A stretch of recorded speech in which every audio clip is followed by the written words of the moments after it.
तो चलिए 51 से कंटिन्यू करते हैं। सर्वसहमति से निर्वाचित भारत के राष्ट्रपति कौन थे? जिनका निर्वाचन सर्वसहमति से हुआ था, तो ध्यान में रखेंगे नीलम संजीव रेड्डी की बात करेंगे तो सर्वसहमति से चुने जाने वाले भारत के ये राष्ट्रपति थे। ठीक है।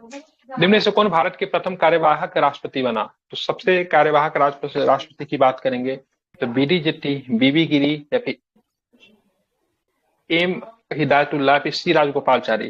तो कार्यवाहक राष्ट्रपति की बात करेंगे तो ध्यान रखें बीबी गिरी बने थे। ठीक है। होता क्या है, भारत के तीसरे राष्ट्रपति जाकिर हुसैन साहब की मृत्यु हो जाती है, उसके बाद बीबी गिरी की कार्यवाहक राष्ट्रपति के रूप में नामित किया गया।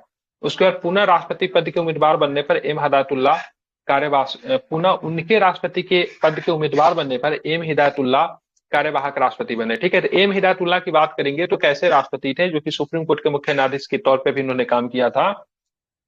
अब बीबी गिरी एक ऐसे राष्ट्रपति थे, जब वो उम्मीदवार बने थे दूसरे क्या बोलते उसको यार, सत्र की मतगणना करनी पड़ी थी, और एक ऐसे राष्ट्रपति थे जो कि ट्रेड यूनियन से भी जुड़े हुए थे। ठीक है। निम्न में से कौन भारत के दो राष्ट्रपति चुने जाने से पहले उपराष्ट्रपति के पद पर नहीं रह चुके थे? तो ध्यान में रखना है, एस राधाकृष्णन तो थे ही, जाकिर हुसैन, श्री बीबी गिरी, फखरुद्दीन अली अहमद, नीलम संजीव रेड्डी, तो ये थे। ठीक है। तो नीलम संजीव रेड्डी और फखरुद्दीन अली अहमद नहीं थे। ठीक है। नीलम संजीव रेड्डी की बात करेंगे तो लोकसभा के स्पीकर के तौर पे इन्होंने काम किया था, और फखरुद्दीन अली अहमद भी नहीं थे। बाकी श्री बीबी गिरी, ठीक है, जाकिर हुसैन और डॉक्टर एस राधाकृष्णन, तीनों के तीनों की बात करेंगे तो ये भारत के उपराष्ट्रपति भी रहे थे। ठीक है। निम्नलिखित में से कौन सा उपराष्ट्रपति राष्ट्रपति नहीं नियुक्त हुआ था? तो ध्यान रखना है, तो निम्नलिखित में से कौन सा उपराष्ट्रपति राष्ट्रपति नहीं नियुक्त हुआ था?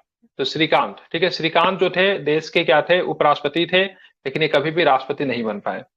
डॉक्टर श्रीकांत ने 1997 से 2002 तक भारत के 10वें उपराष्ट्रपति के रूप में कार्य किया। श्रीकांत बोल रहा हूँ, कृष्णकांत, मिस्टेक। कृष्णकांत भारत के पहले ऐसे उपराष्ट्रपति थे जिनकी कार्यकाल के दौरान मृत्यु हो गई। ठीक है। बहुत इंपॉर्टेंट प्रश्न है। कृष्णकांत भारत के पहले ऐसे उपराष्ट्रपति थे जिनकी कार्यकाल के दौरान मृत्यु हो गई। ठीक है। डॉक्टर कृष्णकांत भारत के राष्ट्रपति के रूप में निर्वाचित नहीं हो सके। निम्नलिखित में से भारत के किस मुख्य न्यायाधीश ने राष्ट्रपति के रूप में काम किया है? तो जस्टिस एम हिदायतुल्लाह। ठीक है। ध्यान रखना है, भारत के उच्चतम न्यायालय के मुख्य न्यायाधीश जस्टिस एम हिदायतुल्लाह के कार्यवाहक राष्ट्रपति के रूप में कार्य किया। कार्यकारी राष्ट्रपति बीबी गिरी द्वारा राष्ट्रपति के चुनाव लड़ने हेतु त्याग पत्र देने के बाद 20 जुलाई 1969 से 24 अगस्त 1969 तक न्यायमूर्ति एम हिदायतुल्लाह ने राष्ट्रपति के कर्तव्यों का क्या किया था, निर्वहन किया है। ठीक है। ये भी आपको ध्यान में रखना चाहिए। बिल्कुल प्रारंभ से भारत के राष्ट्रपति के पद पर आसीन व्यक्तियों के निम्नलिखित में से कौन सा सही क्रम है? तो सबसे पहले राष्ट्रपति पूछ रहा है ना, तो राष्ट्रपति डॉक्टर राजेंद्र प्रसाद साहब होंगे, फिर एस राधाकृष्णन होंगे, एस राधाकृष्णन के बाद, ठीक है, बीबी गिरी नहीं, एस जाकिर हुसैन होंगे ना। ठीक है। तो एस राजेंद्र बाबू पहले थे, एस राधाकृष्णन साहब दूसरे थे, जाकिर हुसैन तीसरे थे, बीबी गिरी साहब चौथे हो जाएंगे। ठीक है। तो ध्यान में रखना है, तो राजेंद्र बाबू का शासनकाल 62 से लेकर 67 तक रहेगा, जाकिर हुसैन साहब का 67 से 69 रहेगा, बीबी गिरी साहब का 69 से लेकर 74 तक रहेगा। ये सबके सब भारत के राष्ट्रपति के पद पे कार्य करने वाले थे। फखरुद्दीन अली अहमद का आसान है लगाना, इमरजेंसी के दौरान थे, 74 से लेकर 77 तक। नीलम संजीव रेड्डी की बात करेंगे तो ये रहेंगे, आई थिंक पहले थे ना, ये 69 से लेकर 74 तक रहेंगे। जाकिर हुसैन 67 से 69, और बीबी गिरी की बात करेंगे तो 77 से 82। गलत लगा है क्या? उल्टा लगा दिया ना, अच्छा इधर उधर हो गया। ठीक है। सबसे पहले फखरुद्दीन अहमद कब तक कपड़े रहेंगे? इमरजेंसी के दौरान 74 से लेकर 77 तक। फिर नीलम संजीव रेड्डी की बात करेंगे तो 77 से लेकर 82 तक रहे थे, पहले ही बनने वाले थे लेकिन बन नहीं पाए किन्हीं कारणों से। डॉक्टर जाकिर हुसैन की बात करेंगे तो भारत के पहले मुस्लिम राष्ट्रपति और देश के तीसरे राष्ट्रपति। बीबी गिरी साहब की बात करेंगे तो 69 से लेकर 74 तक रहे थे, इसे आप ध्यान में रखना। बताना निम्नलिखित में से कौन से राष्ट्रपति भारतीय लोकसभा अध्यक्ष भी रहे? तो नीलम संजीव रेड्डी की बात करेंगे तो लोकसभा अध्यक्ष भी रहे थे, ये भी आपको ध्यान में रखना है। ठीक है। प्रथम बार चौथी लोकसभा के कार्यकाल में 67 से लेकर 69 में त्यागपत्र, एवं दूसरी बार 77 में नीलम संजीव रेड्डी 1977 में भारत के राष्ट्रपति निर्वाचित हुए, जो कि भारत के एकमात्र निर्विरोध राष्ट्रपति रहे। ये उपराष्ट्रपति पद पर कभी नहीं रहे, ये भी ध्यान में रखना है। इनमें से किसने निर्विरोध भारत के राष्ट्रपति चुने जाने से पूर्व लोकसभा के अध्यक्ष के रूप में काम किया? तो क्या बताएंगे? तो फिर से इनका आंसर जो होगा नीलम संजीव रेड्डी। ठीक है। निम्न में से कौन राष्ट्रपति होने से पूर्व भारत के उपराष्ट्रपति के पद पर आसीन नहीं रहा? तो क्या बताएंगे? नीलम संजीव रेड्डी जो थे नहीं थे, ध्यान रखना है। श्रीमती प्रतिभा देवी सिंह पाटिल की बात करेंगे, भारतीय गणतंत्र के राष्ट्रपति के रूप में क्रम क्या है, सीक्वेंस नंबर क्या है, तो ब्रह्मा है, ठीक है। और पहली महिला है, कब से कब तक रही थी, तो 7 से लेकर 2012 तक रही थी, ध्यान में रखना है। बिल्कुल। श्रीमती द्रौपदी मुर्मू की बात करेंगे तो देश की 15वीं राष्ट्रपति के रूप में कार्यरत है अभी। कब से कार्यरत है, 2022 से कार्यरत है, ठीक है। देश की दूसरी महिला राष्ट्रपति है। और साथ में आपको ध्यान में रखना, पहली जनजातीय महिला राष्ट्रपति भी है, ठीक है। पहले जनजातीय राष्ट्रपति है, नॉट महिला है, नॉट पुरुष, ठीक है। ओवरऑल जनजातीय की बात करेंगे पहले है, देश की दूसरी महिला। और द्रौपदी मुर्मू क्या नाम, प्रतिभा देवी सिंह पाटिल की बात करेंगे तो 7 से लेके 2012 तक, ठीक है। 1975 में राष्ट्रीय आपातकाल की घोषणा करते भारत के राष्ट्रपति के रूप में कौन थे, तो ध्यान रखना है, तो इस समय क्या थे, तो इसमें जो थे अपना फखरुद्दीन अली अहमद थे, ठीक है। ध्यान रखना है, भारतवर्ष 1975 से 77 के बीच में तत्कालीन प्रधानमंत्री इंदिरा गांधी के काल में राष्ट्रीय आपातकाल की घोषणा की गई, उस समय राष्ट्रपति फखरुद्दीन अली अहमद थे, ठीक है। बताना है, यहाँ पे 2 स्टेटमेंट दिए हुए, पढ़िए इसको। राष्ट्रपति और राज्यपाल पर उनके किसी भी कार्य के लिए न्यायालय में मुकदमा नहीं चलाया जा सकता, बिल्कुल नहीं चलाया जा सकता।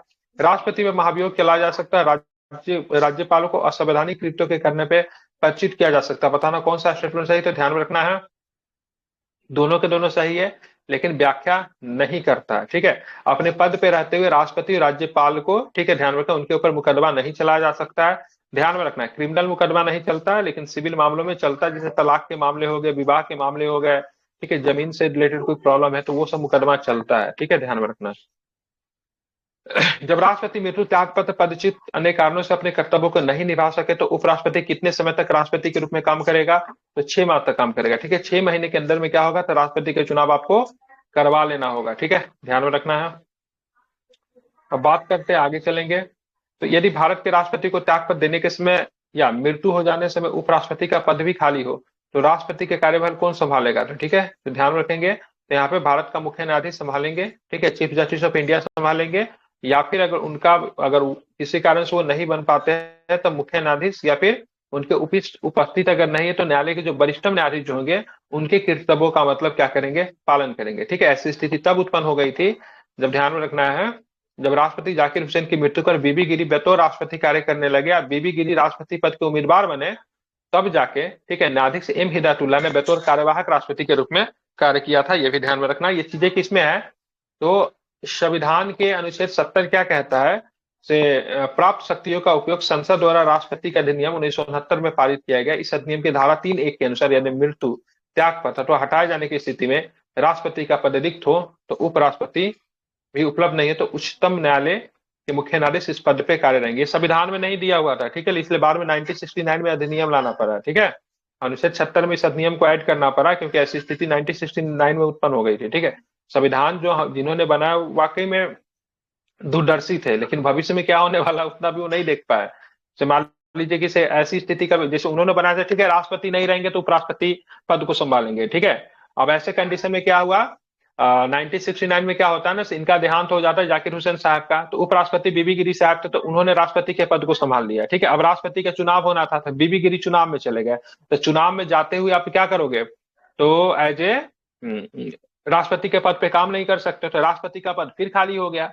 तब ऐसे कंडीशन में किसको राष्ट्रपति बनाया जाता है, ऐसा तीसरा कंडीशन कॉन्स्टिट्यूशन में नहीं था, तो सुप्रीम कोर्ट के मुख्य न्यायाधीश को राष्ट्रपति बनाया जाएगा। तो इसी कंडीशंस के लिए, ठीक है, 1969 में, ठीक है, मतलब राष्ट्रपति कर्तव्यों का निर्वहन एक अधिनियम को पास किया गया, उसमें धारा 3 का सब क्लोज 1 को जोड़ा गया और उसमें बोला गया से भाई साहब अगर तीसरा कंडीशन ये होगा सुप्रीम कोर्ट के चीफ जस्टिस बनेंगे। फिर लोगों ने बोला मान लीजिए सुप्रीम कोर्ट के चीफ जस्टिस भी ना रहे तो फिर कौन सा संविधान में संशोधन करने जाते हैं, चौथा कंडीशन भी शामिल करते हैं, अगर सुप्रीम कोर्ट के चीफ जस्टिस न रहे तो डेट टाइम क्या करेंगे, तो जो वरिष्ठम न्यायाधीश जो होता है ना, वरिष्ठम न्यायाधीश सुप्रीम कोर्ट के, उनको शामिल करेंगे, ठीक है। तो ये चीजें की गई है, इसको लेकर संशोधन कब किया गया था, तो 1969 में संशोधन किया गया था, इससे आप ध्यान में रखना। मंत्रिपरिषद राष्ट्रपति को उनके कार्यों में मंत्रणा एवं सहायता देने के लिए, परंतु प्रथम बार राष्ट्रपति उनकी सलाह से बांधा नहीं है, ठीक है। राष्ट्रपति अपना निर्णय स्वयं ले सकता है, राष्ट्रपति मंत्रिपरिषद की सलाह नहीं ले सकता, राष्ट्रपति मंत्रिपरिषद सलाह को उनके पुनर्विचार के लिए लौटा सकता है, ठीक है। President can send back the advice to council of minister for reconsideration, ठीक है, तो ध्यान में रखना है, तो लौटा सकता है, ध्यान में रखना है, लेकिन अगर फिर से अगर उसी को भेजा जाता है तो फिर उनको लौटाने के लिए नहीं है, ठीक है, उनको कार्य करना पड़ेगा क्योंकि संविधान का अनुच्छेद 74 का सब लोग ये क्या कहता है, राष्ट्रपति को मंत्रिपरिषद ये सलाह पे ही काम करना है। 74 के 1 में उल्लेखित है कि राष्ट्रपति को सहायता और सलाह देने के लिए एक मंत्री परिषद होगी, जिसका प्रधान कौन होगा? मंत्री परिषद। देखिए मैं यहाँ पे ना मंत्री परिषद बोल रहा हूँ, ठीक है, मंत्रिमंडल नहीं बोलना। मंत्री परिषद और मंत्रिमंडल टोटली डिफरेंट होता है, ठीक है, ध्यान में रखना है। तो मंत्री परिषद की बात हो रही है। मंत्री परिषद होगा जिसका प्रधान प्रधानमंत्री होंगे, ठीक है। राष्ट्रपति ऐसे कर्तव्यों का प्रयोग करने में ऐसी सलाह के अनुसार कार्य करेगा। राष्ट्रपति किसके सलाह के अनुसार करेगा? प्रधानमंत्री या फिर मंत्रिमंडल के सलाह के अनुसार से नहीं काम करेगा, मंत्री परिषद के सलाह के अनुसार से करेगा, ठीक है। मंत्री परिषद के सारे मंत्री से तो राष्ट्रपति सलाह नहीं लेते जाएंगे, तो मंत्री परिषद अपना निर्णय करके अपना सलाह किसे दे देगा? प्रधानमंत्री को दे देगा, ठीक है। प्रधानमंत्री मंत्री परिषद और राष्ट्रपति के बीच में सेतु के रूप में काम करेगा, ठीक है। ऐसा कौन सा अनुच्छेद है? 74 का सब क्लोज। लेकिन परंतु यह 44वें संविधान से 1968 के द्वारा जोड़ा गया में उपस्थित है कि राष्ट्रपति मंत्रिपरिषद के ऐसे सलाह पर साधारणतः या अन्यथा पुनर्विचार करने की अपेक्षा कर सकेगा, और राष्ट्रपति ऐसे पुनर्विचार के पश्चात दी गई सलाह के अनुसार ही कार्य करेगा, ठीक है। मतलब पहले क्या था, राष्ट्रपति को इसे बांध दिया गया था कि भाई साहब आपको मंत्रिपरिषद के सलाह पे ही काम करना है। लेकिन फिर 44 कॉन्स्टिट्यूशन अमेंडमेंट 1978 में जब आती है, जनता पार्टी की जब सरकार आती है, तो इंदिरा गांधी के ज्यादातर फैसलों को रिवर्ट कर देती है और उसमें बोला से नहीं, ध्यान में रखना है, इसमें पुनः विचार किया जा सकता है, ठीक है। एक टाइम तो पुनः विचार किया ही जा सकता है। हालांकि फिर अगर उसी एडवाइस को दिया जाता है तो फिर राष्ट्रपति मंत्रिपरिषद के कार्य को करने के लिए क्या है, बंधे हुए हैं। भारत के राष्ट्रपति की क्षमादान देने की शक्ति के संबंध में निम्नलिखित कथनों में से कौन सा सही नहीं है? राष्ट्रपति को क्षमादान देने की शक्ति है जब दंड अथवा दंडादेश एक सेना न्यायालय के द्वारा दिया गया, बिल्कुल। अगर मान लीजिए कोर्ट मार्शल भी अगर होता है तो उसको भी माफ कर सकते हैं। राष्ट्रपति उन सभी मामलों में क्षमादान दे सकते हैं जिसमें दंडादेश में मृत्यु दंडादेश हो, बिल्कुल ठीक है। मतलब the president can grant pardon in all cases where the sentence is a sentence of death, बिल्कुल। ध्यान रखें, दया याचिका पर राष्ट्रपति के निर्णय के संबंध में न्यायालय की न्यायिक पुनरावलोकन की शक्ति बहुत सीमित है, ठीक है। उसके बाद बात करेंगे तो राष्ट्रपति द्वारा क्षमादान देने की शक्ति ऐसी शक्ति जिसे प्रभुता संपन्न अपने स्वयं के न्यायिक आदेश के विरुद्ध कभी नहीं प्रयोग में ला सकता, ठीक, गलत है, ठीक है। The power of grant pardon by the president is the power that servant never exercise against it's on judicial mandate, ठीक है। तो ये आपका गलत है। बाकी ऊपर का तीनों स्टेटमेंट की बात करेंगे, सही है। ध्यान रखिएगा, कोर्ट मार्शल के रिलेटेड राज्यपाल के पास कोई पावर नहीं होता है। राज्यपाल डेथ सेंटेंस को वो नहीं कर सकते, समाप्त नहीं कर सकते, लेकिन प्रेसिडेंट कर सकते हैं। राष्ट्रपति द्वारा क्षमादान देने की शक्ति ऐसी शक्ति है जिसे प्रभुता संपन्न अपने स्वयं के न्यायिक आदेश के विरुद्ध कभी भी प्रयोग में नहीं लाता है, ठीक है। ध्यान में रखना है, तो संविधान के अनुच्छेद 72 में राष्ट्रपति को उन व्यक्तियों को क्षमा करने की शक्ति प्रदान की गई जो निम्नलिखित मामलों में किसी अपराध के लिए दोषी करार दिए गए। संघीय विधि के विरुद्ध किसी अपराध के लिए दंड में संघीय विधि, ठीक है, सेंट्रल सन्य न्यायालय के द्वारा दिए गए दंड में, यदि दंड का स्वरूप मृत्युदंड है। राष्ट्रपति की शक्ति पर कोई भी न्यायिक समीक्षा नहीं की जा सकती है, ठीक है, कोई भी न्यायिक समीक्षा नहीं की जा सकती है, ध्यान में रखना है। कोर्ट में नहीं जाएगा, सिवाय जहां राष्ट्रपति का निर्णय स्वेच्छाकारी हो, विवेक रहित हो, दुर्भाग्यपूर्ण अथवा भेदभावपूर्ण हो। हाँ, लेकिन कब न्यायिक समीक्षा किया जा सकता है? जब राष्ट्रपति किसी को स्वेच्छा से कुछ कर दिए, विवेकहीन है, मतलब एकदम, मतलब किसी ने बहुत ही जघन्य अपराध कर रखा है, ठीक है, बहुत ही, मतलब सबको लग रहा है इसको फांसी होना ही चाहिए, ठीक है, फिर भी राष्ट्रपति वैसे कंडीशन में माफी वगैरह दे देते हैं। वो कंडीशन हो गया दुर्भावनापूर्ण हो, मान लीजिए राष्ट्रपति को किसी से पर्सनली दुश्मनी हो, ऐसे कंडीशन में कोई काम करे, उसको फांसी की सजा मिली हो, बहुत ही, मतलब मान लीजिए कुछ बहुत ही, उसको माफ किया जा सकता है, उम्र कैद में बदला जा सकता है कि राष्ट्रपति के पर्सनल प्रॉब्लम की वजह से उनको नहीं कर रहे हैं, या फिर भेदभावपूर्ण हो, तो ऐसे कंडीशन में, ठीक है, ध्यान में रखना है, हो सकता है। लेकिन बहुत ही रेयर होता है, राष्ट्रपति के फैसले की न्यायिक समीक्षा नहीं की जा सकती है। न्यायिक समीक्षा करने का अधिकार किनके पास होता है? तो सुप्रीम कोर्ट के पास होता है। क्षमादान की शक्ति एक ऐसी शक्ति है जिसमें संप्रभु अपने स्वयं के न्यायिक आदेश के विरुद्ध प्रयोग करता है। आप देखिए संप्रभु कौन है, ठीक है, भारत में संप्रभु कौन है? भारत में संप्रभु कौन है, जिसको सोवेरेन कहते, कौन है? हाँ। ये बेसिक आंसर है, पता होना चाहिए, कौन है? भारत में संप्रभु कौन है? कोई भी बताइए आंसर। डेयरी मिल्क मिलेगा, कौन बताएगा संप्रभु कौन है भारत में? हाँ, सुप्रीम कोर्ट, बहुत सुंदर। और संसद और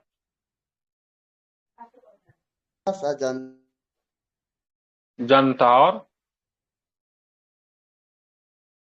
भारत में कोई भी संप्रभु नहीं है, भारत ही संप्रभु है, ठीक है। ना तो सुप्रीम कोर्ट संप्रभु है, ना तो संसद संप्रभु है, ठीक है। भारत में जनता भी नहीं, ठीक है। देश को संप्रभु कहा जाता है, ठीक है। भारत ही संप्रभु है, ठीक है, ध्यान में रखना है। चलिए, जनता कोई संस्था थोड़ी ना है, ठीक है, सो संप्रभु रहेगा, ठीक है। जनता संप्रभु नहीं हो सकता है, देश संप्रभु होता है, भारत संप्रभु है, ठीक है। तो संप्रभु अपने स्वयं के न्यायिक आदेश के विरुद्ध, ठीक है, संप्रभु अपने स्वयं के न्यायिक आदेश के विरुद्ध, मतलब हम देश है, हम संप्रभु है, हमारा इंस्टीट्यूशन क्या है, सुप्रीम कोर्ट है। हमारा इंस्टीट्यूशन क्या है, सुप्रीम कोर्ट है। Supreme court is the part of A state. और सुप्रीम कोर्ट के खुद के फैसले के विरुद्ध, मतलब सुप्रीम कोर्ट जो है खुद के फैसले के विरुद्ध, मतलब सुप्रीम कोर्ट के खुद के फैसले के विरुद्ध राष्ट्रपति अगर फैसला दे रहा है, उसके डेट सेंटेंस को अगर समाप्त कर रहा है, तो देश क्या है, संप्रभु है, तो अपने ही फैसला को पलटने की कोशिश कर रहा है ना। तो स्वयं के न्यायिक आदेश के विरुद्ध का शक्ति का प्रयोग जो होता है वो राष्ट्रपति के पास होता है, ठीक है।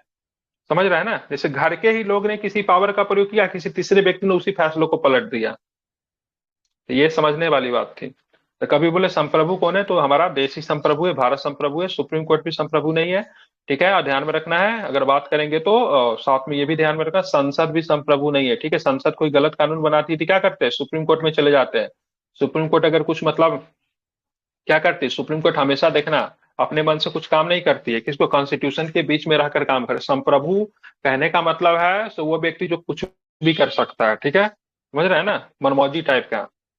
मतलब सेंस वो नहीं होता है, लेकिन बस मैं समझाने की कोशिश कर रहा हूँ। तो ना तो ऐसा पावर सुप्रीम कोर्ट के पास है, ना तो क्या बोलते हैं, संसद के पास है, ना तो स्टेट असेंबली के पास है, किसी के पास नहीं। ना तो हमारे यहाँ किसी इंस्टीट्यूशन के पास में है, ना तो राष्ट्रपति के पास में, ना तो प्रधानमंत्री के पास, किसी के पास में नहीं है।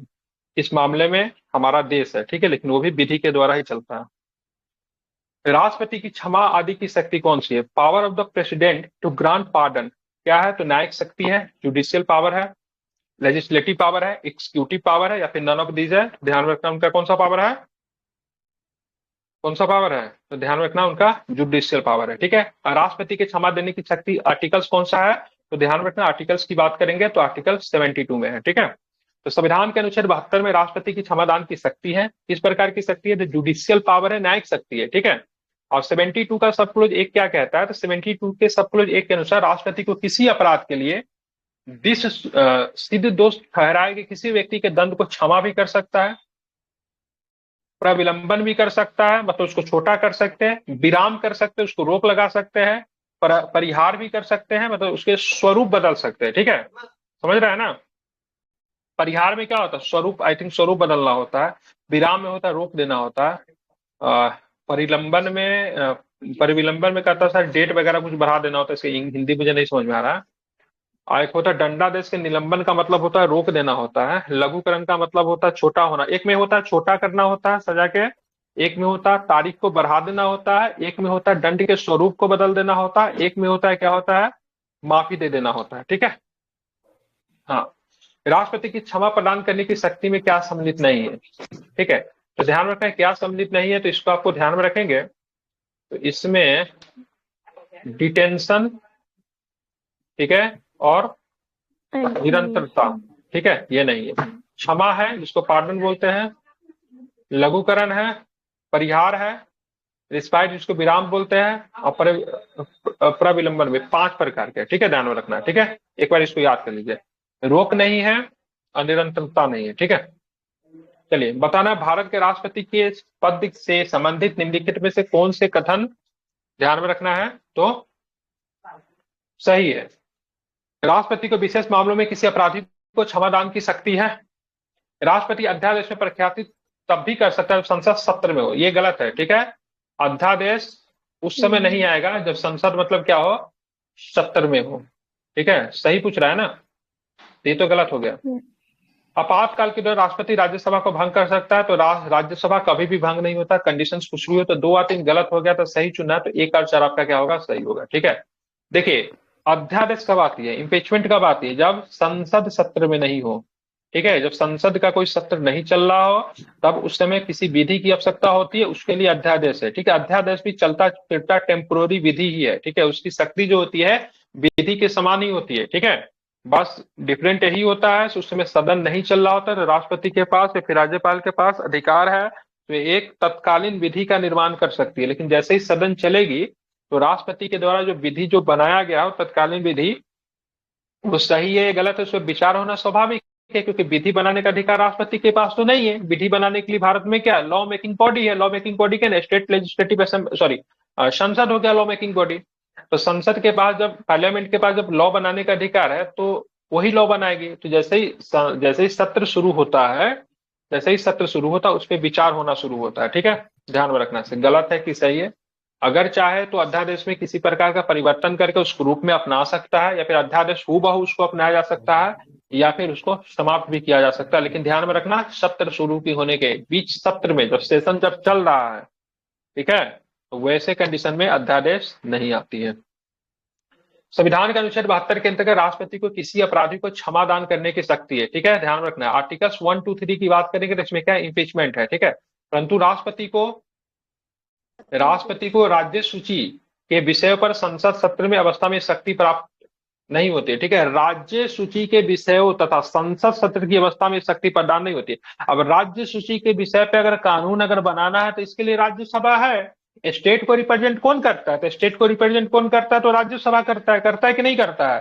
तो भाई राज्यसभा तो परमानेंट हाउस है, कभी भी बंद ही नहीं होता है। ठीक है, स्टेबल रहता है। तो वैसे कंडीशन में राज्यसभा वैसे कानून को बना सकती है। ठीक है, ध्यान में रखना है। बाद में संसद के पास जाएगा, बाद में लोकसभा के पास जाएगा, लोकसभा का सत्र शुरू होगा। दूसरी बात, जब लोकसभा का सत्र जब शुरू रहेगा, फिर संसद का सत्र जब शुरू होगा, तो राष्ट्रपति अध्यादेश लाते ही नहीं है। तो राज्यसभा का स्थायी निकाय है। लोकसभा के अधिकतम 552 सदस्यों में से 2 सदस्यों का मनोनयन अंगल भारतीय समुदाय राष्ट्रपति के द्वारा किया जाता है, जो कि अब समाप्त भी कर दिया गया है 104वें संविधान संशोधन के द्वारा। अनुच्छेद 331 के अधीन लोकसभा तथा अनुच्छेद 333 के तहत राज्य विधानसभाओं के अंगल भारतीय समुदाय के प्रतिनिधित्व की व्यवस्था है। ठीक है, किसमें? आर्टिकल 331 में लोकसभा में। ठीक है, आर्टिकल 333 की बात करेंगे राज्य विधानसभा में। राज्य विधानसभा में 1 सदस्य होगा। ठीक है, अनुच्छेद 331 के तहत लोकसभा में 2 सदस्यों का। 104वें संविधान संशोधन अधिनियम 2019 की बात करेंगे तो 126वां संशोधन विधेयक प्रस्तुत किया गया था, जो कि 104 नंबर का संशोधन विधेयक बना, लेकिन बिल जो था 126 नंबर का था। अंगल भारतीय समुदाय के मनोनयन की व्यवस्था को फिलहाल स्थगित कर देगा। अब ये व्यवस्था हमको क्यों लाना पड़ा? ठीक है, तो आप देखोगे इसका व्यवस्था लाने का रीजन क्या है। जब ब्रिटिश जब हमारे यहाँ से गए तो उनके साथ देखोगे उनके कुछ लोग यहाँ पे रह गए। ठीक है, उनके जो बच्चे जो हुआ उनको एंग्लो इंडियन कहा गया। ठीक है, अब उनका बच्चा तो भारत में जन्म ले लिया तो उनको इंडियन सिटीजन तो मिलना जरूरी है, लेकिन उनके पिता क्या थे? ब्रिटिशर्स थे। तो भाई तो उनके पास भी वोटिंग राइट्स है, तो उनको भी रिप्रेजेंटेशन तो चाहिए ना। ठीक है, चाहिए कि नहीं चाहिए? तो वो कहलाए एंग्लो इंडियन कहलाए। लेकिन जब उनके जब बच्चे होंगे तो वो तो एंग्लो इंडियन नहीं होंगे, क्योंकि उनके पेरेंट्स ऑलरेडी भारत में जन्मे थे। लेकिन आप देखो देश की आजादी की बात करेंगे, 1947 में देश आजाद हुआ, उस समय से 75-76 वर्ष हो गया, तो वैसे लोग अब न के बराबर ही बचे हुए हैं। इसलिए बोला गया बिल्कुल इलॉजिक चीज है, इसलिए संविधान से इसको क्या किया गया? हटा दिया गया। ठीक है, अगर मान लीजिए उस समय किसी का जन्म हुआ तो 75-76 साल उनकी उम्र रही होगी, तो उनके जो बच्चे जो होंगे उनका उम्र कितना होगा? 40-45 साल होगा। लेकिन वो तो इंग्लो इंडियन नहीं कहलाएंगे, क्योंकि उनके पेरेंट्स ही भारतीय बन चुके थे, उनके दादाजी एंग्लो इंडियन थे। ठीक है, तो यहाँ पे इसको क्या किया गया? हटा दिया गया। ठीक है, चलिए आप यहाँ पे देखोगे अध्यादेश के प्रख्यापन के संबंध में निम्नलिखित में से कौन सा कथन सही है? Which of the following statement regarding promulgation of the ordinance is are correct? तो ध्यान में रखने, राष्ट्रपति अस्थायी अवधि के लिए अध्यादेश को प्रख्यापित करते हैं, बिल्कुल ठीक है। ऑर्डिनेंस जो जारी होता है टेम्पोररी ड्यूरेशन के लिए होता है, बिल्कुल ठीक है। राष्ट्रपति द्वारा प्रख्यापित किसी अध्यादेश को संसद के द्वारा इसे पुनः सम्मेलन रीअसेंबली के 6 सप्ताह के भीतर अनुसमर्थन किया जाना चाहिए, बिल्कुल ध्यान में रखना, दोनों के दोनों सही है। आप बोलोगे सर अध्यादेश की अवधि कितनी होती है? या बहुत लोगों को कंफ्यूजन होता है, लोग कहते हैं 6 महीने होती है और कोई बोल कहते हैं 6 सप्ताह होती है। आप सुन लो, इसमें मैं समझा देता हूँ, हमेशा इसको याद रखना, भूलना मत। ठीक है, जैसे मान लीजिए संसद का सत्र नहीं चल रहा है, ठीक है, तो संसद का सत्र नहीं चल रहा, तो आज राष्ट्रपति ने क्या किया? अध्यादेश को इम्पीचमेंट को किया। ठीक है, उनके आदेश से इम्पीचमेंट आज दिया जाएगा। तो आज अगर संसद का सत्र नहीं चल रहा है तो आज से 6 महीने तक टिल द 6 मंथ, मतलब क्या रहेगा? अध्यादेश की वैलिडिटी रहेगी। ठीक है, 6 महीने तक सत्र नहीं चला, उसी अध्यादेश के हिसाब से देश चलेगा। लेकिन आज ही अध्यादेश जारी किया गया, ठीक है, अब कल ही संसद का सत्र शुरू हो गया, तब 6 महीना वाला वाइलेशन जो था वो समाप्त हो जाएगा। ठीक है, संसद का सत्र जिस दिन से शुरू हुआ उस दिन से कौन से वाइलेशन शुरू होगा? 6 सप्ताह वाला। ठीक है ना, 6 सप्ताह के अंदर में उस कानून के ऊपर संसद को विचार करने की आवश्यकता है। समझ गए? अगर संसद का सत्र शुरू ही नहीं होता तो कितना दिन? 6 महीना। ठीक है, अगर संसद का सत्र अगर शुरू हो गया तो उस दिन से कितना दिन? 6 6 सप्ताह। वीक्स, 6 ठीक है, तो सप्ताह। इसीलिए कहते हैं अध्यादेश की अवधि 6 महीने भी हो सकती है, 6 सप्ताह भी हो सकती है। कंडीशंस क्या है वो देखना है। अगर संसद का सत्र अगर नहीं चल रहा है तो 6 महीना वाला कैटेगरी काउंट हो रहा है। लेकिन संसद का सत्र शुरू हो गया तो फिर उसको 6 महीना थोड़ी ना देंगे। जब संसद का सत्र शुरू हो गया तो आपका काम क्या है? लॉ मेकिंग करना है आपको, कानून निर्माण की प्रक्रिया में आपको योगदान देना है। तो फिर 42 दिन, 6 सप्ताह कम नहीं होते। इस पे विचार कीजिए। अगर आप उस अध्यादेश को चाहते हैं आगे प्रलेखित करें तो उस पर विचार कर समाप्त करना है, समाप्त कर दीजिए। अगर 6 महीने के भीतर संसद का सत्र शुरू नहीं होता है तो भी अध्यादेश लैप्स हो जाएगी। अगर संसद का सत्र शुरू है 42 दिन के ऊपर, ठीक है, सदन में उस कानून को नहीं रखा जाता, वो अध्यादेश को नहीं रखा जाता, तो भी ये आपका 6 सप्ताह के, नॉट 42 दिन, 6 सप्ताह के बाद वो स्वतः ही मतलब क्या हो जाएगी, समाप्त हो जाएगी। उसको समाप्त वगैरह करने की आवश्यकता नहीं होती है। ठीक है, क्लियर? इसको ध्यान में रखना है। अब यहाँ पे देखोगे क्या होता है, संविधान के अनुच्छेद 123 के तहत राष्ट्रपति संसद के सत्रावसान की अवधि में अस्थायी अवधि के लिए अध्यादेश जारी करते हैं। ठीक है, सत्रावसान, सत्रावसान का मतलब दैट मीन सत्र नहीं चल रहा है। यह अध्यादेश संसद की पुनः बैठक से, जिस दिन से बैठक शुरू हुई, 6 सप्ताह के भीतर संसद को अनुमोदित करना आवश्यक है। राष्ट्रपति अध्यक्ष को किसी भी समय वापस लेने की भी शक्ति राष्ट्रपति के पास होती है।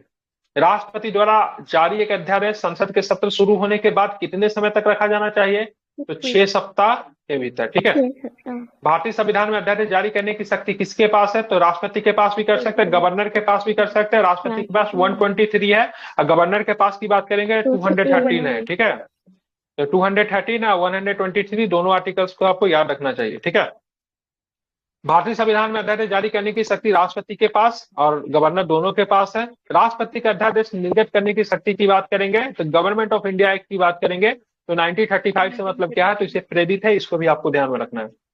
भारतीय संविधान का निम्नलिखित में से कौन सा अनुच्छेद भारत के राष्ट्रपति को अध्यादेश जारी करने की शक्ति प्रदान करता है?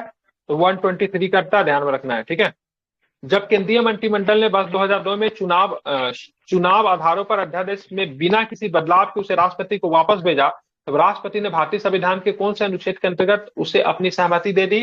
तो 123। राष्ट्रपति का अध्यादेश निर्गत करने की शक्ति प्रेरित है। The power of the president to issue ordinance is a relic of, ठीक है, तो क्या हो जाएगा, गवर्नमेंट ऑफ इंडिया एक्ट 1935। ठीक है, वहां पे ये पावर जो था किसके पास था?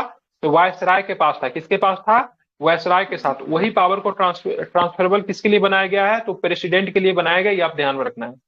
विधि के प्रश्न पर भारतीय सर्वोच्च न्यायालय से परामर्श लेने का अधिकार किसके थे? विधि के प्रश्न पे। ठीक है, ध्यान में रखना है। ठीक है, तो ध्यान में, कॉन्स्टिट्यूशनल मैटर्स ध्यान में रखना है। कौन सा मैटर्स?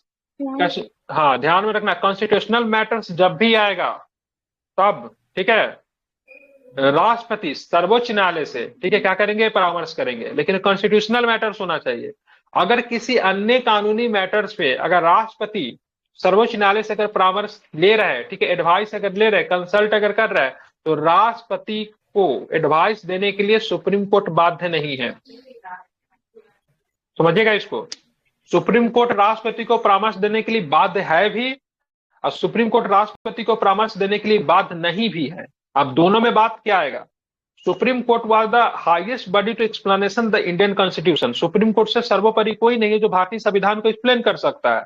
तो जब संवैधानिक बात जब आ जाएगा, कॉन्स्टिट्यूशनल मैटर्स जब आएगा, तो राष्ट्रपति जब एडवाइस मानेंगे तो सुप्रीम कोर्ट को देना पड़ेगा, क्योंकि अगर सुप्रीम कोर्ट अगर एडवाइस नहीं देता तो राष्ट्रपति फिर कहां जाएंगे? ठीक है ना। तो ऐसे कंडीशन में राष्ट्रपति को एडवाइस अगर मांगते हैं तो सुप्रीम कोर्ट को देना पड़ेगा। लेकिन अन्य किसी मैटर पे राष्ट्रपति अगर सलाह मांगते हैं तो सुप्रीम कोर्ट सलाह देने से मना भी कर सकता है, क्योंकि उसके बोलेंगे से मेरे समझ से बाहर की चीजें अधिकार क्षेत्र में नहीं, कुछ ऐसा। लेकिन दोनों में से अन्य कोई कानूनी मैटर या फिर सर्वोच्च न्यायालय के द्वारा दिया गया कॉन्स्टिट्यूशनल मैटर्स के एडवाइस को राष्ट्रपति मानने के लिए इनकार नहीं है। ठीक है, क्लियर? तो ध्यान रखें, कौन है? तो प्रेसिडेंट ही मांग सकते हैं, दूसरा कोई नहीं मांग सकता है। ध्यान में रखना है, इंपॉर्टेंट है। और कौन से ऐसे आर्टिकल्स है? आर्टिकल्स 143। देखिए 143 के तहत यदि किसी समय राष्ट्रपति को प्रतीत होता है कि विधि तथा अन्य कोई ऐसा प्रश्न उत्पन्न हुआ या उत्पन्न होने की संभावना ऐसी प्रकृति और ऐसे व्यापक महत्व का है तो उच्चतम न्यायालय की राय प्राप्त करना समीचीन है, तो वह उस प्रश्न को विचार करने के लिए न्यायालय को निर्देशित करेगा और वो न्यायालय ऐसी सुनवाई के पश्चात जो ठीक समझता है राष्ट्रपति को अपनी राय प्रतिवेदित करेगा। परंतु राष्ट्रपति यह परामर्श मानने के लिए बाध्य नहीं है। राष्ट्रपति के पास राज्यों में राष्ट्रपति शासन को आगे बढ़ाने और शक्ति और आपातकालीन शक्तियां भी मतलब क्या है? प्राप्त है। बात के राष्ट्रपति की शक्तियों के बारे में, भारत के राष्ट्रपति के शक्तियों के बारे में निम्नांकित में से कौन सा कथन सही नहीं है? तो राष्ट्रपति को सर्वोच्च न्यायालय के परामर्श को स्वीकार करना चाहिए, ठीक है। The president should accept the advice of the supreme court, ऐसा तो नहीं है, कंडीशन तो नहीं है ये। आपातकालीन शक्तियां है, राज्यों में राष्ट्रपति शासन को आगे बढ़ाने की शक्ति है। राष्ट्रपति सर्वोच्च न्यायालय के परामर्श को स्वीकार अथवा अस्वीकार कर सकते हैं, दोनों कर सकते हैं। एक तो एक्सेप्ट कर सकते हैं या फिर उनको डिनाई कर सकते हैं, ठीक है, रिजेक्ट कर सकते हैं, दोनों कर सकते हैं, ठीक है। मानने के लिए क्या है, बाध नहीं है, ठीक है। इसको आपको ध्यान में रखना चाहिए, इंपॉर्टेंट है। मतलब भारतीय संविधान का कौन सा अनुच्छेद राष्ट्रपति को उच्चतम न्यायालय से परामर्श लेने की शक्ति प्रदान करता है? ध्यान में रखना है, 140। ध्यान रखना है। तो यहाँ पे कौन सा हो जाएगा, तो 143 हो जाएगा, इससे आपको ध्यान में रखना है। सर्वोच्च न्यायालय द्वारा दिया गया परामर्श भारत के राष्ट्रपति पर क्या होता है, तो ध्यान रखें, बाध्यकारी नहीं है, ठीक है, कंपल्सिव नहीं है, ध्यान में रखना है, बाध्यकारी नहीं है। भारतीय संविधान के अनुसार भारत के राष्ट्रपति का यह कर्तव्य है कि निम्नलिखित में से किसको संसद के पटल पर रखवाए, ठीक है। तो बजट को संसद के पटल पर रखवाते हैं, ठीक है। संघ वित्त आयोग की सिफारिश से लोक लेखा समिति के प्रतिवेदन को रखवाते हैं, नियंत्रक महालेखा के प्रतिवेदन को रखवाते हैं, और अनुसूचित जाति आयोग के प्रतिवेदन को भी आई थिंक रखवाते हैं। क्या सारा ही लिया ना? सारा रखवा, ये इंपॉर्टेंट है, ये बहुत बीबीआई है, इसको मार्क कर लो, ठीक है, ऐसे प्रश्न आते हैं। संघ वित्त आयोग की सिफारिश को the recommendation of the union finance commission, ठीक है। लोक लेखा समिति के प्रतिवेदन पर the report of the public account committee, उनके द रिपोर्ट ऑफ द क्या लिखा है, comptroller and auditor general, CAG जिनको कहते हैं, उनके रिपोर्ट को। The report of the national commission for schedule caste, राष्ट्रीय अनुसूचित जाति आयोग के प्रतिवेदन को, ठीक है। ध्यान रखें, इस सबको मतलब क्या करते हैं, संसद के अनुसूचित जाति, अनुसूचित जनजाति नहीं होगा, ठीक है। अनुसूचित जनजाति के मैटर में राष्ट्रपति के पास खुद ही मतलब कैपेबिलिटी होता है, आई थिंक, ठीक है। अनुसूचित जनजाति के मैटर पे जाति वाला को तो रखवाते, जनजाति वाला नहीं जाता है, ठीक है, इसको आपको ध्यान में रखना है। अब हमारे राष्ट्रपति के प्रतिवेदन और कथनों को संसद के समझ रखने के शक्ति और कर्तव्य के माध्यम से संसद के संपर्क में आता है। इस प्रकार रखे जाने का उद्देश्य क्या है कि संसद को उन पर कार्यवाही करने का अवसर प्राप्त हो। उदाहरणतः राष्ट्रपति के कर्तव्य को संसद के समक्ष या दस्तावेज रखवाएगा। वार्षिक वित्तीय विवरण, एनुअल फाइनेंसिंग रिपोर्ट, जिनको लोग बजट के नाम से जानते हैं, अनुपूरक विवरण यदि कोई हो तो, भारत सरकार के लेखाओं के संबंध में नियंत्रक लेखा परीक्षा का प्रतिवेदन, जो कि अनुच्छेद 151 में है। वित्त आयोग की सिफारिश है, उनके साथ उन पर की गई कार्यवाही का स्पष्टीकरण। संघ लोकसेवा आयोग का प्रतिवेदन, जहां आयोग की सलाह स्वीकार नहीं की गई है या उसके कारण। अनुसूचित जाति, अनुसूचित जनजातियों के विशेष अधिकारी का प्रतिवेदन, जनजाति भी दिए हुए है, ठीक है, जो कि 330 में एक का 6 है, एक का मतलब ख के अनुसार। पिछड़े वर्ग के आयोग का प्रतिवेदन, भाषाई अल्पसंख्यकों के विशेष अधिकारों का प्रतिवेदन, सबको मतलब क्या होता है, रखा जाता है, ठीक है। यहाँ पे ना सीएजी के बारे में मैं थोड़ा बताऊंगा। सीएजी की क्या करते हैं ना, सीएजी जो है ना अपना रिपोर्ट राष्ट्रपति को देते हैं, ठीक है। सीएजी अपना रिपोर्ट किसे देंगे, राष्ट्रपति को देंगे। राष्ट्रपति क्या करते हैं, राष्ट्रपति क्या करते हैं, उसको क्या करते हैं, तो राष्ट्रपति उसको संसद में रखवा देते हैं, ठीक है, ध्यान रखना है। क्या करते हैं, संसद के पटल पे रखवा देते हैं। फिर ये जो रिपोर्ट जो होता है ना, किसे जाता है, लोक लेखा समिति को चला जाता है, ठीक है। लोक लेखा समिति में लोकसभा और राज्यसभा का मेंबर किसमें होता है, लोक लेखा की मतलब प्राकलन में होता है, किसमें होता है, लोक लेखा में ना 22 मेंबर किसमें होता है, प्राकलन में। हाँ, तो प्राकलन समिति के पास जाता है रिपोर्ट, ठीक है। तो प्राकलन समिति उस रिपोर्ट पे जांच करने के लिए सीएजी के से मदद लेता है, फिर इस रिपोर्ट को मतलब फिर संसद के पास चलाता है। तो इस तरीके से मतलब चीजें होती है, ठीक है। तो ये सब काम जो होता है राष्ट्रपति के पास होता है। भारत के राष्ट्रपति के शक्तियों के बारे में निम्नलिखित कथनों पर विचार करना है। राष्ट्रपति निर्देश दे सकता है कि कोई मामला जिस पर किसी मंत्री द्वारा निर्णय लिया गया मंत्रिपरिषद के समक्ष रखा जाना चाहिए, ठीक है। राष्ट्रपति विधान के लिए प्रस्तावों से संबंधित सभी सूचना मांग सकता है, बिल्कुल। राष्ट्रपति को संसद के किसी एक सदन में अभिभाषण और संदेश भेजने का अधिकार है, बिल्कुल। संघ के कार्यों के प्रशासन संबंधी मंत्रिपरिषद के सभी निर्णय राष्ट्रपति को अवश्य संशोधित, ये नहीं होता है, ठीक है, ये राष्ट्रपति के पास पावर नहीं है। बाकी 1, 2, 3 की बात करेंगे तो सही है। अच्छा, 4 भी लिया है, संघ था कि राज्य था, 1 मिनट, संघ था कि राज्य था, अच्छा संघ है, सॉरी। अगर यही राज्य होता ना, मैंने राज्य लगा गलती कर दिया, तो ये राष्ट्रपति के पास नहीं जाता, ये किसके पास जाएगा, ये राज्यपाल के पास जाता है, ठीक है। तो संघ के कार्यों के प्रशासन संबंधी मंत्रिपरिषद के सभी निर्णय से राष्ट्रपति को अभ्यर्थ संसूचित किया जाए, ठीक है। Must be communicated to the president, ये काम किसका होता है, तो ये पीएम का काम होता है, ठीक है। ये काम मंत्रिपरिषद का नहीं होता, ये काम पीएम का होता है, ठीक है। मंत्रिपरिषद राष्ट्रपति को मिनिस्ट्री ऑफ काउंसिल से रिपोर्ट नहीं देगी, कौन देगा? किससे रिपोर्ट मांगेंगे? राष्ट्रपति बड़े आदमी है ना, सब मंत्री को नहीं, फोन करके थोड़ी ना बोलेंगे बताओ क्या हुआ आज का, क्या क्या बात हुआ, जल संसाधन विभाग में क्या चल रहा है, होम मिनिस्ट्री में क्या चल रहा है, ये सब बताओ मुझे। वो नहीं, ठीक है, इसके लिए कौन है? प्राइम मिनिस्टर है, प्राइम मिनिस्टर को सब पता होता है। किसी विधायक किसी विधायक के संसद के सदनों द्वारा पारित किए जाने के पश्चात उसे राष्ट्रपति के समक्ष प्रस्तुत किया जाता है, तो उस विधायक पर या तो अनुमोदित होगा या फिर अनुमति देगा या फिर अनुमति रोक देगा, ठीक है। तो क्या होता है इसके लिए आप ध्यान में रखोगे, तो क्या है इसमें 6 माह के भीतर अनुमति प्रदान या विधेयक को स्वीकार यथासंभव शीघ्र कर सकता है। बताना विधेयक को उस समय प्रस्तुत किए जाने के पश्चात उस विधेयक को यथासंभव शीघ्र इस संदेश के साथ लौटा सकता है कि सदन पे पुनः विचार करें, ठीक है, तो बिल्कुल ठीक है। Return the bill as soon as possible after the bill is presented to him with a message requesting the house to consider the bill. अगर राष्ट्रपति के पास कोई बिल जाता है, सदन ने भेजा कोई बिल, लोकसभा से राज्यसभा के पास पारित हो गया, राष्ट्रपति को बिल जो है पसंद नहीं आया, तो बोल सकते हैं एक बार इस पर विचार करके और देख लिया। ऐसा कब हुआ था पता है? बताता हूँ, ठीक है, बहुत इंटरेस्टिंग कहानी। किसकी सरकार थी? पीपी मंडल की सरकार थी, ठीक है। अब संसद का आखिरी दिन चल रहा था, ठीक है, संसद का मतलब लोकसभा का आखिरी दिन चल रहा था, ठीक है। और उस दिन मतलब एक बिल पास किया, आखिरी दिन था या फिर एक दिन बचा हुआ था, जिसमें था ना जो भी संसद वगैरह के जो थे ना, जो भी पार्लियामेंट के जो मेंबर जो थे, उनकी सैलरी को 4 टाइम्स हाई किया गया, ठीक है, मतलब 4 गुना ज्यादा बढ़ा दिया गया, ठीक है। और इसमें बड़ी भारी बजट से पास हो गया। जब संसद में जब जब सैलरी बढ़ाने की बात आती है तो कोई विरोध नहीं करता है, क्या पक्ष क्या विपक्ष, क्या कम्युनिस्ट और क्या मतलब ध्यान में रखोगे लेफ्टिस्ट है, कौन मतलब क्या नेशनल, सबके सब साथ आ जाते हैं। भारी मतों से बिल जो था संसद में पास हुआ, सैलरी वाला, ठीक है। पेंशन भत्ता, सैलरी तो होता नहीं, पेंशन भत्ता बढ़ाने की बात है, ठीक है। राष्ट्रपति के पास बिल गया, देखिए संसद के भाई लोकसभा के कार्यकाल का एक दिन बचा हुआ है, राष्ट्रपति ने उस बिल को रिजेक्ट कर दिया, ठीक है, समझ रहा है ना। और फिर उसको दूसरे सदन मतलब बाद में जब उसको भेजा गया तो फिर वो रद्द हो गया। तो इस तरह के भी कभी कभी, ठीक है, चेक करना। आई थिंक मुझे जहां तक ध्यान है, आई थिंक विश्वनाथ प्रताप सिंह की सरकार थी वो, ठीक है, जब सैलरी 4 गुना या 3 गुना ऐसा कुछ बढ़ाया गया था।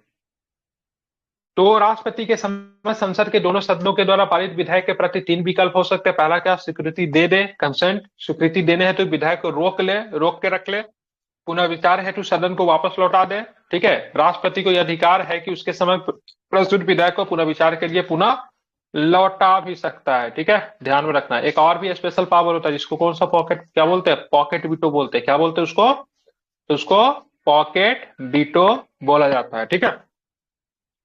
निम्नलिखित में से कौन सी राष्ट्रपति के स्वविवेकी शक्तियां है? ठीक है, बहुमत दल के नेता को प्रधानमंत्री नियुक्त करना, बिल्कुल, to appoint prime minister to the leader of the majority party. संसद का सदन अधिवेशन बुलाना, किसी विधायकों को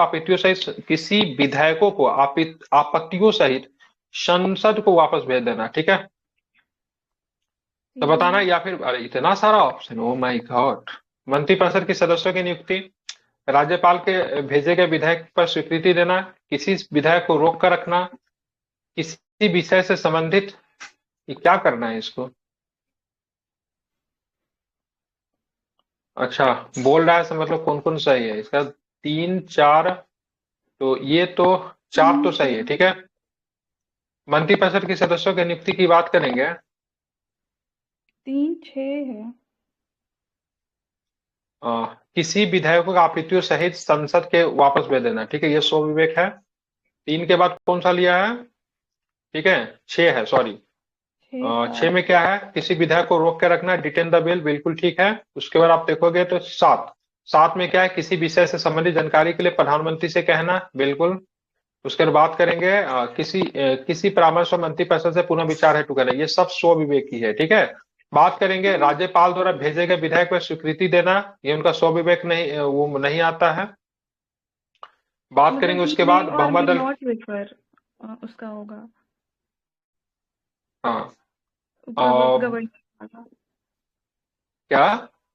गवर्नर वाला, मतलब ही may or may not give assent to the bill. हाँ बिल्कुल बिल्कुल बिल्कुल, दे भी सकते हैं नहीं भी दे सकते, ठीक है।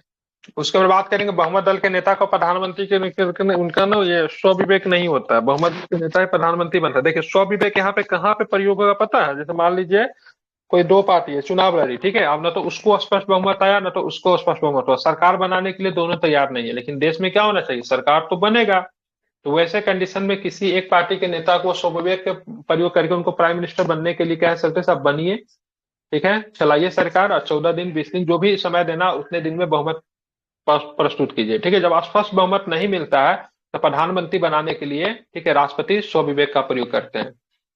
संसद का अधिवेशन बुलाना, प्रधानमंत्री का मृत्यु होने के कंडीशन में भी जब वहां पे ना क्या बोलते हैं उनको, कौन सा प्राइम मिनिस्टर बोलते हैं, एक्टिंग, ठीक है, तो एक्टिंग प्राइम मिनिस्टर बनाने के लिए भी स्वविवेक का प्रयोग कर सकते हैं, ठीक है। किसी विधेयक का आपत्तियों सहित संसद के पास वापस भेजना, ये भी है।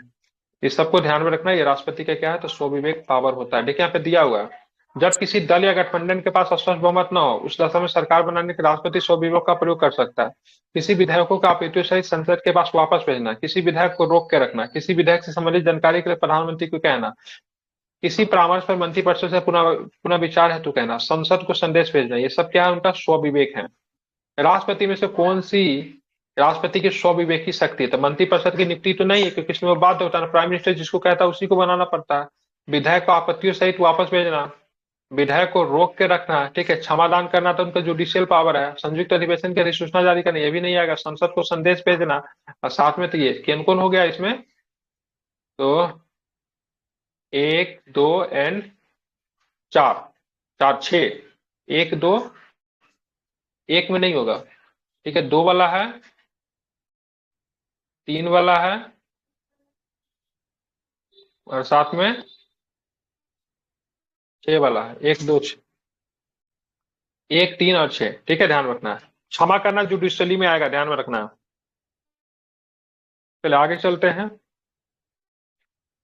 भारत के राष्ट्रपति अपनी शक्तियों का प्रयोग करते हैं, तो भाई साहब किसके द्वारा करते हैं, तो सीधे अथवा अपने अधीनस्थ अधिकारियों के द्वारा, ठीक है। शक्ति का प्रयोग करना क्या है, 53 के 1 में है।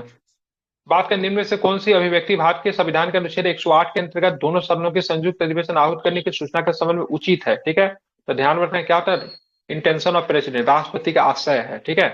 किसी विधेयक पर दोनों सदनों के गतिरोध की स्थिति में, मतलब कोई विधेयक है, दोनों सदन में गतिरोध उत्पन्न हो गया, एक हाँ बोल रहा है, एक ना बोल रहा है, या फिर किसी सदन में पारित नहीं हुआ, तो ऐसे कंडीशन में संयुक्त अधिवेशन की व्यवस्था की गई है, संविधान का अनुच्छेद 108। ध्यान रखिएगा, ज्वाइंट सेशन ऑस्ट्रेलिया से लिया गया है। ज्वाइंट सेशन केवल संसद के द्वारा, राज्य विधानसभा में, राज्य विधान परिषद के साथ किसी भी तरह स्टेट असेंबली में, विधानमंडल में किसी प्रकार का ज्वाइंट सेशन नहीं है। ज्वाइंट सेशन केवल किसके लिए है, तो संसद के लिए, ठीक है।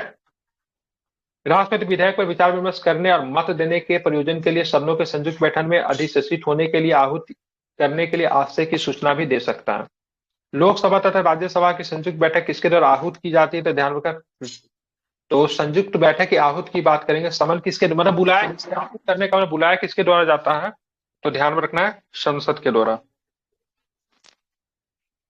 हाँ गुड मॉर्निंग, मैं निकल रहा हूँ, ठीक है।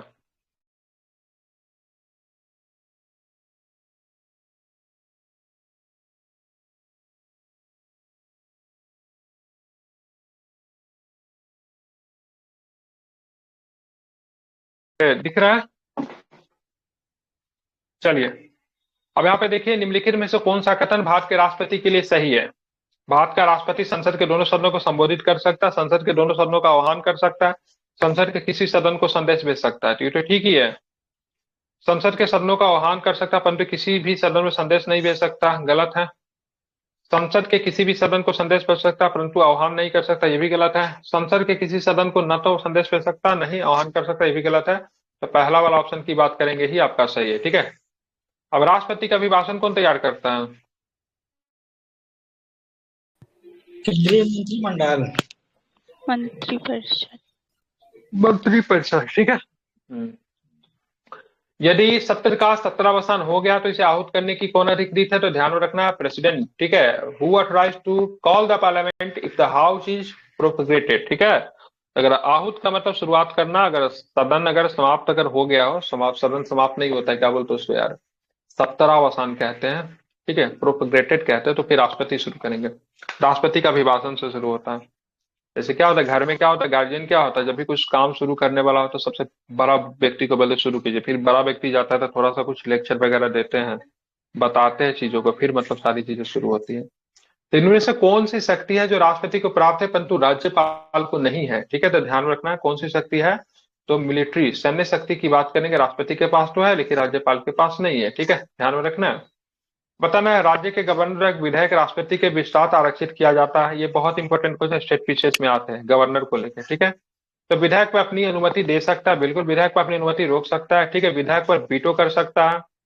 राष्ट्रपति राज्य के गवर्नर के सदन में पुनः विचार के लौटा सकता है, ठीक है। तो बात करेंगे, इसका आंसर सारे ही सारे सही है, ठीक है। वो लौटा भी सकता है सदन में विचार करने के, विधायक पे वीटो भी कर सकता है, विधायक पे अपनी अनुमति रोक भी सकता है, विधायक पे अपनी अनुमति दे भी सकता है, ठीक है। कितना दिन में ये सब काम करेगा इसके लिए कोई समय तय नहीं है, ठीक है।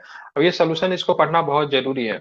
तो संविधान के अनुच्छेद 201 के अनुसार जब कोई विधायक राज्यपाल द्वारा राष्ट्रपति के विचार के लिए आरक्षित रखा जाता है, ध्यान रखें, ध्यान में बहुत इंपॉर्टेंट आर्टिकल से लिख लीजिए कॉपी पे कहीं कहीं पे, ठीक है। कहीं पर भी लिख लीजिए, रट लेना, 201 और 200 में कंफ्यूजन होता है। आर्टिकल 201 क्या कहता है? आर्टिकल 201 कहता है कि राज्यपाल द्वारा राष्ट्रपति के विचार के लिए आरक्षित रखा जाएगा किसी विधायक को, ठीक है। जब राज्यपाल को जब ये लगेगा कि ये विधायक जो है, ठीक है, राष्ट्रीय हित का है, ठीक है, नेशनल मामला इसमें घुस रहा था, तब राष्ट्रपति घोषित करेगा कि वह विधायक पर अनुमति देता है, अनुमति रोक लेता है। परंतु जहां विधायक धन विधायक नहीं है, वहां राष्ट्रपति राज्यपाल को निर्देश दे सकता है कि वह विधायक को यथा स्थिति राज्य के विधानमंडल के सदन या राज्यों को ऐसे संदेश के साथ जो कि अनुच्छेद 200 के पहले परंतुक में वर्णित है लौटा दे। और जब कोई विधेयक इस प्रकार लौटा दिया जाता है, तब ऐसा संदेश मिलने पर तारीख के 6 माह की अवधि के भीतर सदन या सदनों द्वारा उस पर तदनुसार पुनः विचार किया जाएगा। यदि वो सदन या सदनों द्वारा संशोधित सहित उसके बिना फिर से पारित कर दिया जाए तो राष्ट्रपति के समक्ष उसके विचार के लिए फिर से प्रस्तुत किया जाता है। इसके बाद इस बात का उल्लेख संविधान में नहीं किया गया, ठीक है। अब ऐसे करने से राष्ट्रपति के पास क्या हो जाता है, पावर आ जाता है। राष्ट्रपति विधायक को अनुमति देगा या नहीं, फिर भी राष्ट्रपति राज्य विधायिका का पुनः विचारित विधायक को सम्मति देने के लिए बाध्य नहीं है, ठीक है, ध्यान में रखना है। मतलब 201 क्या कहता है, तो भाई राज्यपाल के पास क्या होगा, राष्ट्रपति के विचार के लिए आरक्षित रख सकता है 201 में, ठीक है। और बात करेंगे यार 201 तो हो गया, मतलब राज्यपाल किसी विधायक को राष्ट्रपति के लिए रखेगा, इसके लिए 201 है।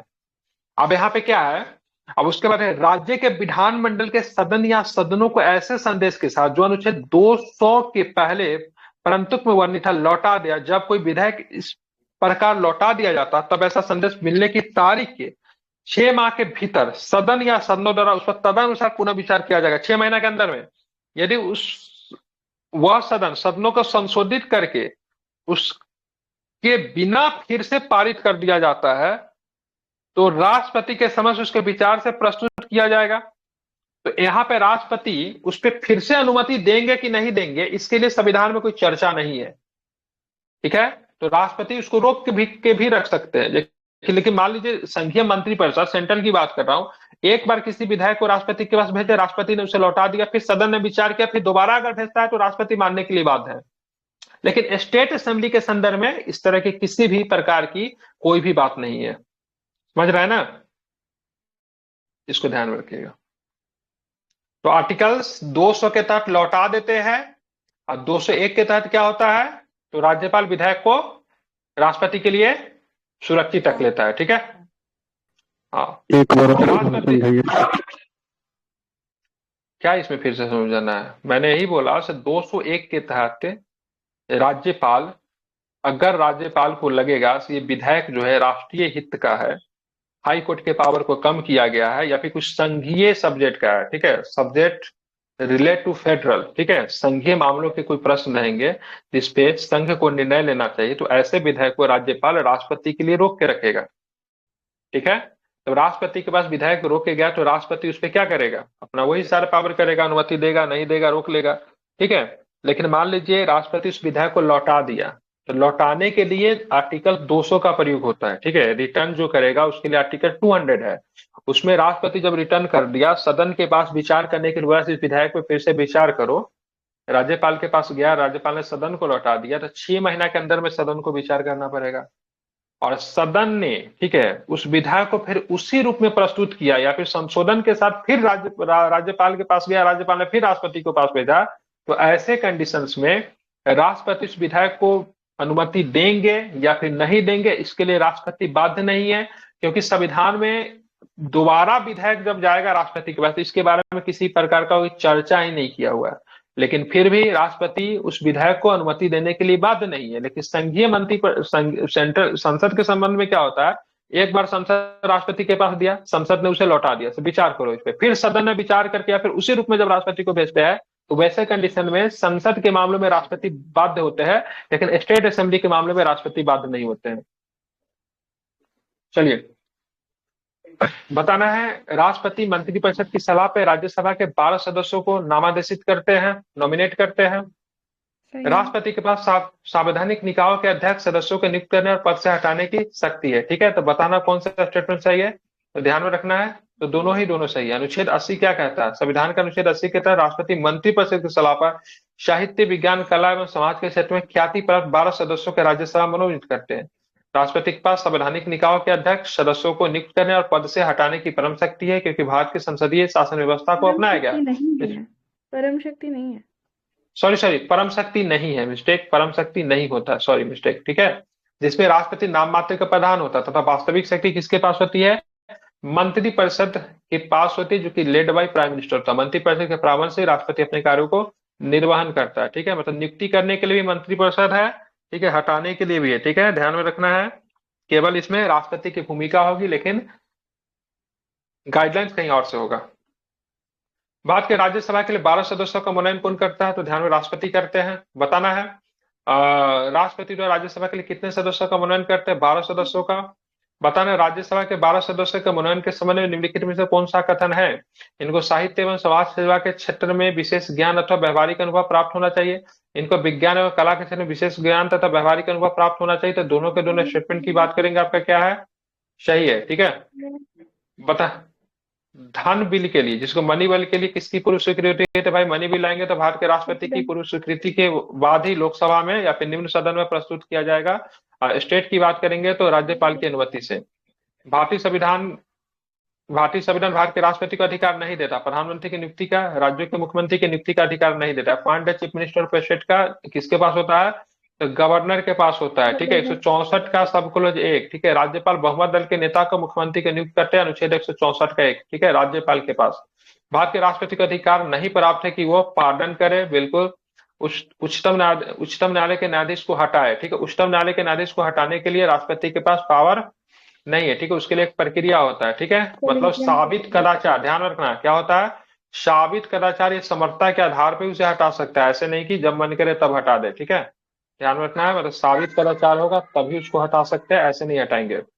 भारत के राष्ट्रपति से संबंधित निम्नलिखित में से कौन सा कथन सही नहीं है, तो संसद का एक संगठक भाग है। ठीक है, वो दोनों हाउस की चर्चा में भाग लेता है, ध्यान में रखिएगा, हाउस की चर्चा में भाग वो नहीं लेता। ठीक है, अभिभाषण देता है, सदन को संदेश भेजता है, हाउस की चर्चा में, ठीक है, ध्यान रखना, वो नहीं पार्टिसिपेट करते, ध्यान में रखना। संयुक्त बैठक को संबोधित तो कर देते हैं। ठीक है, जब संसद का सत्र जब शुरू होता है तो वहां पर भी वो आहूत तो करने में होता है, अभिभाषण से तो होता है, लेकिन इस सदन में चर्चा में वो पार्टिसिपेट नहीं करते। ठीक है, तो 50 क्वेश्चन कल करवा दिया था, 50 क्वेश्चन आप आज करवा दिया हूँ।